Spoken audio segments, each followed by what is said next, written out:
রবিবার মহা সমারোহে রানাঘাটে পালিত হল নদিয়ার ৭৮তম স্বাধীনতা দিবস। সূত্রের খবর, ১৯৪৭ সালের ১৫ই আগস্ট ভারত স্বাধীন হলেও নদিয়া জেলা পাকিস্তানের অন্তর্ভুক্ত হয়ে যায় এবং নদিয়ায় ১৪ই আগস্ট পাকিস্তানের পতাকা উত্তোলন হয়।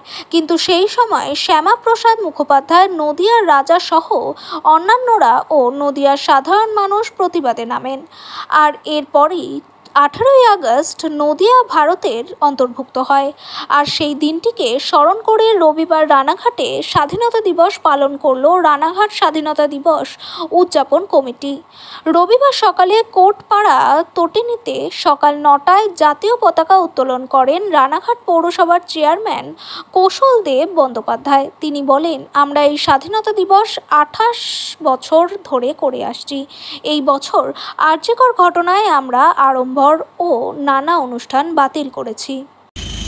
রানাঘাট স্বাধীনতা উদযাপন কমিটির উদ্যোগে প্রতি বছরের মতো এবছরও আমরা অত্যন্ত জমজমাটভাবে আজকের দিনটাকে আমরা পালন করি। আজকের দিন হচ্ছে ১৮ই আগস্ট।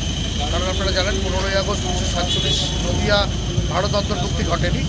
সেটা ১৭ তারিখ মধ্যরাতে ১৮ তারিখ নদিয়ায় প্রথম স্বাধীনতার পতাকা উড়েছিল, ভারতের জাতীয় পতাকা উড়েছিল। সেই ঐতিহাসিক ঘটনাকে স্মরণে রেখে আমরা ৭ দিন ধরে বিভিন্ন সমস্যামূলক কাজ করি। আজকে আমাদের বিভিন্ন সাংস্কৃতিক অনুষ্ঠান থাকে, আরও অনেক অনুষ্ঠান থাকে, কিন্তু আমরা সব অনুষ্ঠান বাদ দিয়েছি।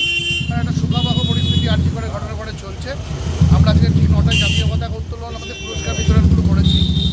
এইখানে আমাদের অনুষ্ঠানের আজকে পরিসমাপ্তি হয়েছে। আমাদের এই উদ্দেশ্য আগামী প্রজন্মকে নদীর ইতিহাস সম্পর্কে সচেতন করা।